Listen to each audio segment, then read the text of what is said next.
हरे Krishna everyone. आज हम श्रीमद् भागवतम के पहले स्कंध के 14वें अध्याय के 10वें श्लोक से कथा को प्रारंभ करने जा रहे हैं। इस अध्याय में अब तक हम लोगों ने क्या जाना? हम लोगों ने जाना कि अर्जुन को युधिष्ठिर महाराज ने भेजा है द्वारिका। क्यों भेजा है? क्योंकि भगवान कृष्ण बहुत दिनों से हस्तिनापुर नहीं आए हैं और उनके द्वारिका में सब लोग कुशल मंगल हैं या नहीं, या भगवान की अगली कार्यकलाप क्या है, उनकी गतिविधियां क्या हैं, कुछ नहीं पता किसी को। उसको जानने के लिए भेजा है। 7 महीने हो गए अर्जुन को गए हुए, कोई समाचार नहीं आया भगवान की कुशलता का। अर्जुन भी वापस नहीं आया। इन बिटवीन क्या हुआ? युधिष्ठिर महाराज को अपशगुन दिखने शुरू हुए। उनको देखा कि राज्य के लोगों में नैतिक स्तर पर काफी गिरावट आई है।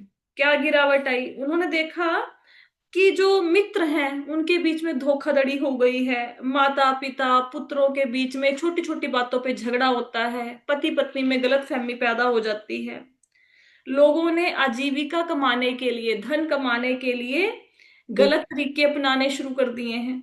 हाँ। लोग काम क्रोध लोभ अहंकार के कारण गर्वित रहते हैं। और क्या देखा? कि ऋतुओं में व्यतिक्रम हो रहा है। इसका मतलब क्या है? कि एक ऋतु के लक्षण दूसरी ऋतु में प्रकट हो रहे हैं। सर्दी में गर्मी ऋतु के लक्षण आ रहे हैं, गर्मी से में सर्दी ऋतु के लक्षण आ रहे हैं। और उन्होंने देखा कि ये सब कुछ देखकर महाराज युधिष्ठिर ने अपने भाई भीम को बोला कि अर्जुन गया है, 7 महीने बीत गए, वो आया नहीं रहा, और मुझे पता नहीं कि द्वारिका में क्या हो रहा है। मुझे तो ऐसा लगता है कि कहीं भगवान कृष्ण इस मर्त्यलोक, मर्त्यलोक अर्थात पृथ्वी, पृथ्वी से अपनी लीलाओं को समेटने तो नहीं जा रहे। ऐसा तो नहीं कि भगवान ने दिव्य धाम को जाने की तैयारी कर दी है। देवऋषि नारद ने पहले बताया था पिछले अध्याय में ऐसा, कि भगवान के सारे कार्य पूरे हो गए हैं, कुछ ही कार्य शेष रह गए हैं, और जब तक भगवान के सारे काम पूरे नहीं होते, युधिष्ठिर महाराज को कहा, तब तक तुम प्रतीक्षा करो यहाँ पृथ्वी पर। और फिर युधिष्ठिर महाराज भीम से कहते हैं कि भगवान कृष्ण की कृपा से ही हमें राज्य, अच्छी पत्नियां, ऐश्वर्य, संतान, ये सब कुछ मिला है। ये हमारे ऊपर उनकी कृपा है। आगे क्या कहते हैं युधिष्ठिर महाराज? हे पुरुष व्याघ्र, जरा देखो तो कि दैवी प्रभावों, पृथ्वी की प्रतिक्रियाओं तथा शारीरिक वेदनाओं के कारण उत्पन्न होने वाली कितनी खतरनाक आपदाएं हमारी बुद्धि को मोहित करके निकट के भविष्य में आने वाले खतरे की सूचना दे रही हैं। यहाँ पे क्या बताया गया है? यहाँ पे बताया गया है कि दैवी प्रभाव और आपदाएं दरवाजे पर दस्तक दे रहे हैं। कौन सी दैविक ये होते हैं वेदनाएं? जैसे बहुत अधिक गर्मी पड़ना, सर्दी पड़ना, बारिश आ जाना, सूखा आ जाना, किसी रोग का फैल जाना, कोई महामारी आ जाना, भूखमरी फैल जाना। ये सारे, और मनुष्यों को बहुत अधिक रोगी होना शुरू हो जाना। तो ये सारी जो चीजें हैं, शारीरिक वेदनाएं और दैवी कारणों से होने वाली तकलीफें, ये किसी आने वाले खतरे की सूचना दे रही हैं कि निकट भविष्य में कोई बहुत बड़ा संकट आने वाला है। आगे क्या कहते हैं? मेरी शरीर का बायां भाग, मेरी जांघें, भुजाएं तथा आंखें बारंबार फड़क रही हैं। भय से मेरा हृदय घबरा रहा है।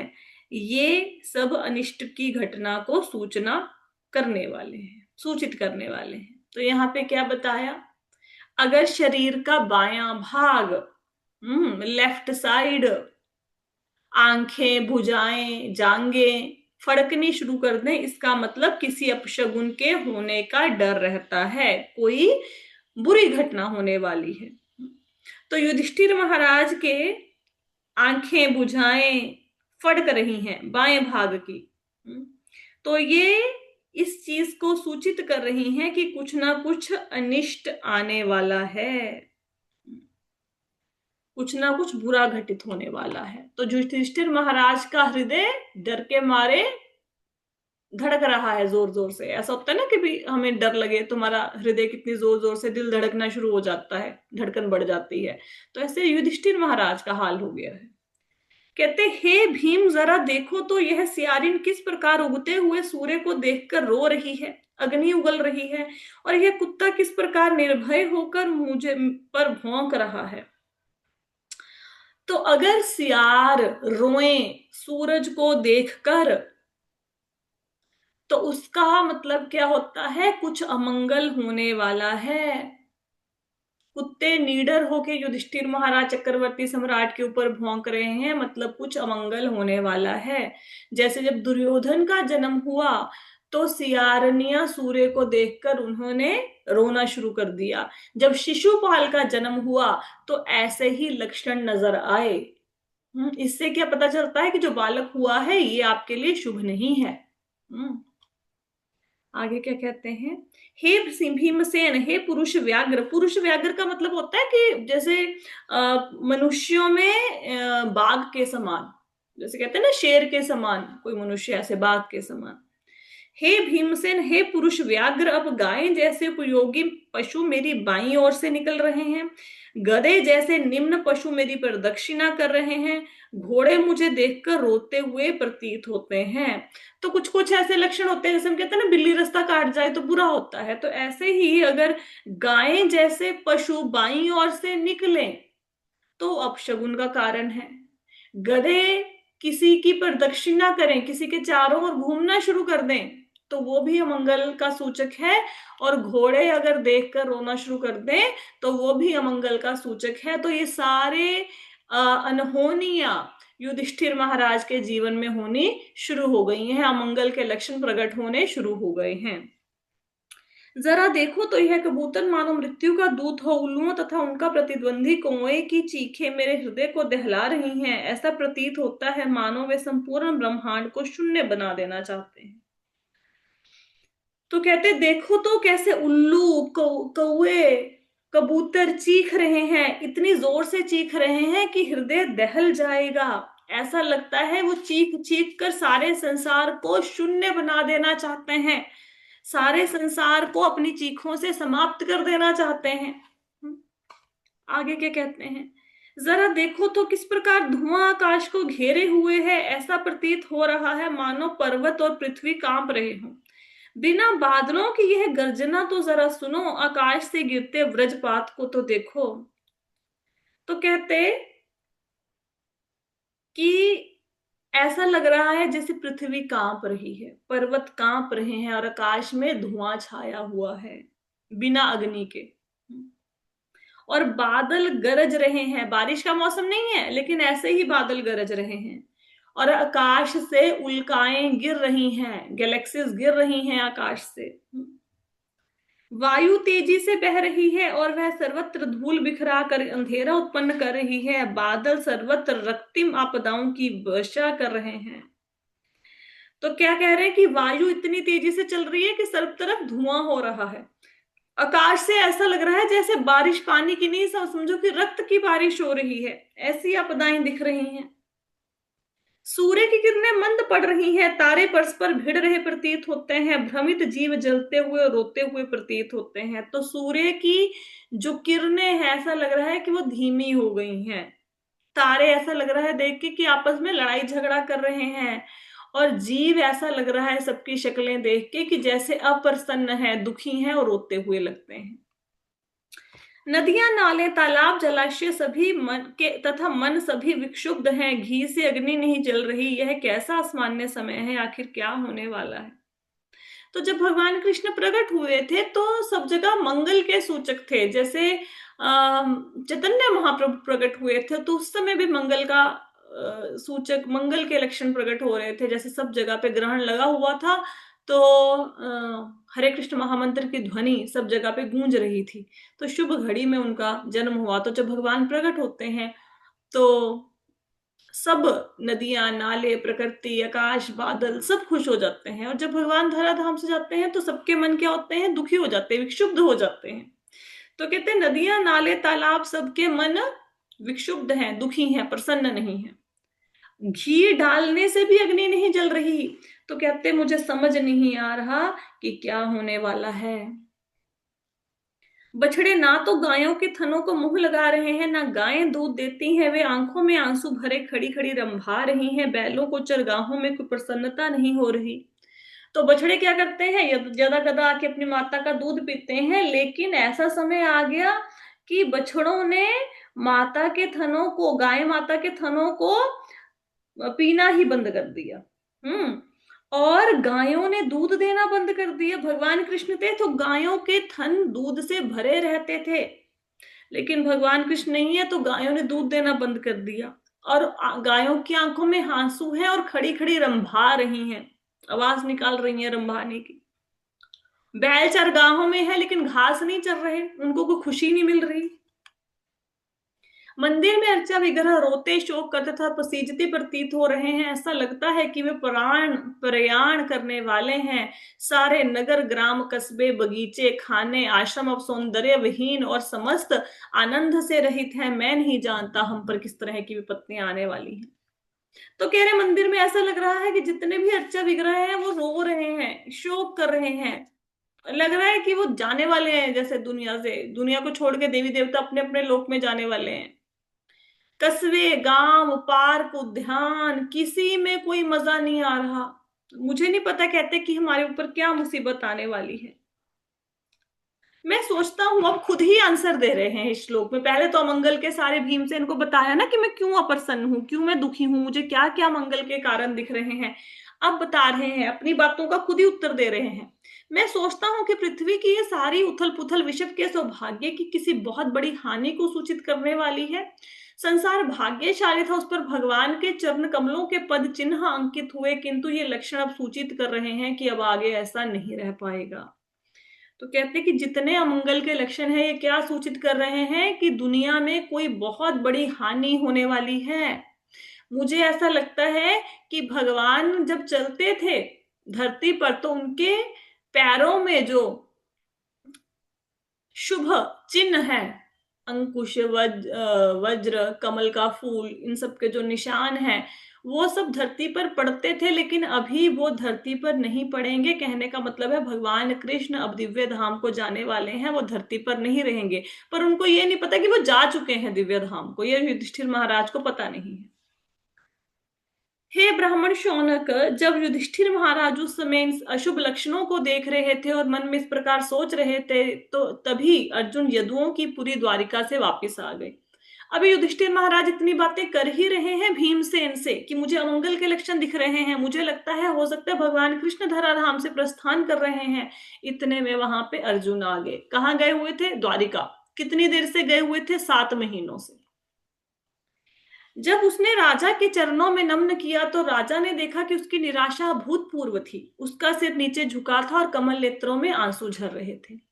तो जैसे ही राजा को नमस्कार किया, राजा ने, युधिष्ठिर महाराज ने जो अर्जुन के चेहरे पर निराशा देखी वो आज से पहले कभी नहीं देखी थी, अभूतपूर्व। इससे पहले कभी उन्होंने अर्जुन को इतना उदास नहीं देखा था। सिर नीचे झुका हुआ था और आंखों से आंसू बह रहे थे। हृदय की उद्विग्नताओं के कारण अर्जुन को पीला हुआ देखकर राजा ने नारद मुनि द्वारा बताए गए संकेतों का स्मरण करते हुए मित्रों के मध्य में ही उनसे पूछा। अब पहले से हृदय में क्या है? पहले से हृदय में डर लग रहा है कि कोई ना कुछ गलत होने वाला है। अब अर्जुन भी रोता हुआ आ गया। और अर्जुन का चेहरा पीला पड़ा हुआ है। तो उन्होंने नारद मुनि की बात को याद किया कि भगवान धराधाम से जाने वाले हैं। उस बात को स्मरण करके उन्होंने, जो लोग वहां पे खड़े थे, भीम और उनके मित्र जो खड़े थे, उनके बीच में ही अर्जुन से बात करनी शुरू की। क्या बोला अर्जुन को? महाराज युधिष्ठिर ने कहा, मेरे भाई मुझे बताओ कि हमारे मित्र तथा संबंधी यथा मधु भोज दर्शाह दशारह आरह सात्वत अंधक यदुवंश के सारे सदस्य अपने दिन सुख से तो बिता रहे हैं। तो जितने भी लोग वहां पे रहते थे द्वारिका में, उन सब की कुशलता पूछी युधिष्ठिर महाराज ने अर्जुन को।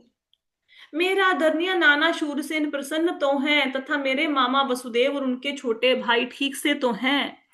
तो पूछा कि जो उनके नाना है शूरसेन वो तो ठीक है, उनके मामा वसुदेव जी मामा लगते हैं युधिष्ठिर महाराज के, शूरसेन नाना लगते हैं, तो वसुदेव जी जो मेरे मामा है और उनके छोटे भाई सब ठीक तो हैं। देवकी इत्यादि उनकी सातों पत्नियां परस्पर बहनें हैं, तथा वे तथा उनके पुत्र एवं बहुएं सब सुखी तो हैं। तो देवकी और उनकी बाकी बहनें सबकी शादी वसुदेव जी से हुई थी, तो कहते वो सब सुखी तो हैं, उनके पुत्र तो सुखी हैं, उनकी बहुएं तो सुखी हैं। क्या उग्रसेन जिसका पुत्र दुष्ट कंस था, उनका छोटा भाई अब भी जीवित है? क्या हृदीक तथा उसका पुत्र कृतवर्मा कुशलता से हैं? क्या करूर जयंत गद सारण तथा शत्रुजित प्रसन्न है? भक्तों के रक्षक बलराम कैसे हैं? तो पहले मथुरा का राजा उग्रसेन होता था, फिर कंस ने उग्रसेन को बंदी बना लिया और खुद राजा बन गया। तो याद कर रहे हैं कि उग्रसेन जिनका बेटा कंस था, कंस को तो मार दिया, अब उग्रसेन को राजा बनाया गया है, क्या वो अब जीवित है? और उनका क्या जो हरदीक का नाम दिया है, यहाँ पे ना कुछ नाम आए हैं, जब आप आगे भागवतम के नेक्स्ट चैप्टर्स पढ़ेंगे तो इसमें सबका वर्णन है। कृतवर्मा के बारे में पूछ रहे हैं, अक्रूर जयंत गद सारण सबके बारे में, जो भी द्वारिका में रह रहे हैं सबके बारे में पूछ रहे हैं, और बलराम जी के बारे में भी पूछ रहे हैं, मथुरा के लोगों के बारे में भी पूछ रहे हैं कि आप मथुरा में भी गए होंगे, क्या मथुरा में सब लोग ठीक है? मथुरा के लोगों के बारे में पूछ रहे हैं और द्वारिका के लोगों के बारे में भी। वृष्णि कुल के महान सेनापति प्रद्युम्न कैसे हैं? वे प्रसन्न तो हैं, भगवान के पूर्ण अंश अनिरुद्ध ठीक तो हैं। तो प्रद्युम्न कौन है? रुक्मिणी जी और कृष्ण जी के बेटे हैं और सेनापति हैं। कहते हैं ठीक तो हैं।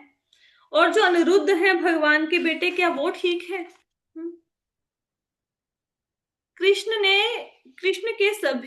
कृष्ण के सभी सेना नायक पुत्र यथा सुषेण चारुदेशन जामवंती पुत्र सांब ऋषभ अपने अपने पुत्रों समेत ठीक से तो रह रहे हैं।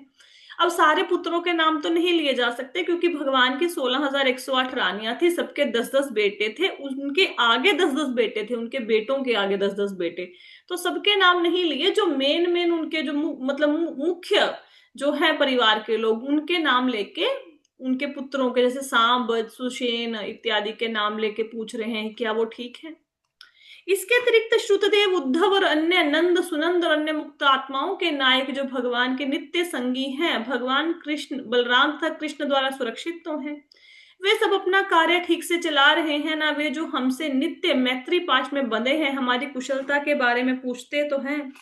तो पूछ रहे हैं, तुम इतने दिन वहां पे लगा के आए हो, तो क्या वो हमारे बारे में कभी बात करते हैं? क्या हमें याद करते हैं? हमारी कुशलता के बारे में पूछते हैं?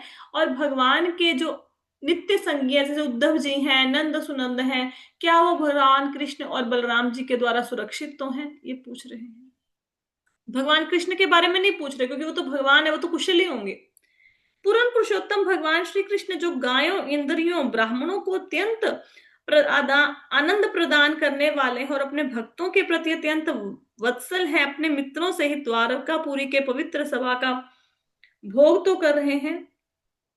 तो द्वारिकापुर में बहुत सुंदर एक सभा थी, वो सभा पहले इंद्र के पास थी, तो द्वारिका के जो लोग थे वो भगवान श्री कृष्ण के लिए वो सभा इंद्र से छीन कर ले आए और उसको द्वारिका में स्थापित कर दिया।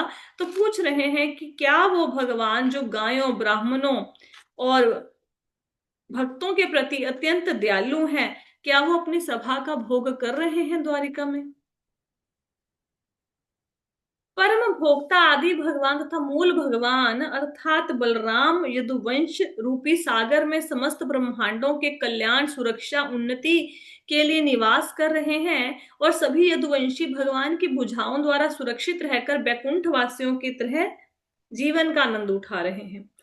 तो द्वारिका के लोग स्वर्ग के निवासियों भी जैसे भी ज्यादा भाग्यशाली थे, वैकुंठ के निवासियों के जैसे उनके भाग्य थे। जैसे वैकुंठ के निवासियों के भगवान के नित्य प्रति दर्शन होते हैं, उसी प्रकार यदुवंशियों को द्वारिका में भगवान श्री कृष्ण के नित्य प्रति दर्शन होते थे और भगवान की भुजाओं के अंतर्गत वो सुरक्षा प्राप्त करते थे।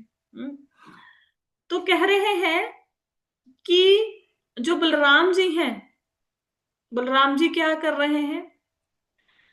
वो ब्रह्मांड के कल्याण के लिए अवतरित हुए हैं। क्या वो द्वारिका के अच्छे से सुरक्षा कर पा रहे हैं, उसकी उन्नति के लिए कार्य कर रहे हैं? समस्त सेवाओं में सर्वाधिक महत्वपूर्ण श्री भगवान के चरण कमलों की शुश्रूषा करने मात्र से द्वारिका स्थित सत्यभामा के दीक्षण में रानियों ने श्री भगवान को प्रेरित किया कि वो देवताओं को जीत लें। इस प्रकार रानियां उन वस्तुओं का भोग करती हैं जो वज्र के नियंत्रक की पत्नियों द्वारा भोग्य हैं।